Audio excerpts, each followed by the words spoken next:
বঙ্গবন্ধুর বাড়িটা বন্ধ ভেঙে দেওয়া হচ্ছে। কিভাবে ওরা শেখ হাসিনার জিনিস নিয়ে প্রদর্শন করছে, ইভেন তো আন্ডারগার্মেন্ট নিয়ে, এগুলো কি মানবিকতা? ওরা কি মানুষ হতে পারে? দিদি, আপনাদের একটা স্লোগান ছিল যে হিন্দু বাঁচাও দেশ বাঁচাও, আসলে আপনারা কেন ডাক দিয়েছেন দেশ বাঁচাও? আমরা ডাক দিয়েছি পৃথিবীর সব দেশে হিন্দুদের জন্য কোনো কোনো আইন নেই, কোনো কিছু নেই, কেউ আওয়াজ তুলছে না। তো আমার কষ্ট হচ্ছে, আমাদের হিন্দু ভাই বোনদের উপরে যা অত্যাচার হচ্ছে, মেয়েদের রেপ হচ্ছে, ঘর থেকে মা বাবার সামনে মেয়েদেরকে তুলে নিয়ে যাওয়া হচ্ছে, এগুলো মানে সহ্য করা যাচ্ছে না আমাদের। Please please government do something for them.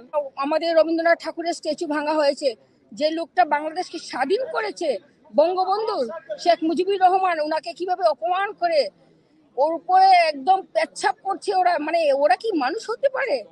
আপনারা যে শেখ হাসিনার যে দীর্ঘ সময়ের যে মানে সরকারের সময় আপনারা কি নিরাপদ ছিলেন বাংলাদেশে? বাংলাদেশে অনেক নিরাপদ ছিল শেখ হাসিনা থাকতে। শেখ হাসিনা উনি সবসময় বলতেন ধর্ম ধর্ম যার যার, উৎসব সবার।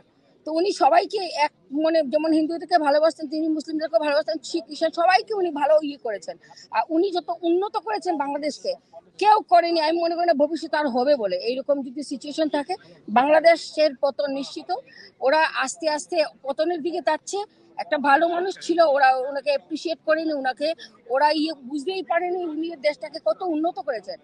Sheikh Hasina, since last 15 years I've seen, she has done very well for whole of the population.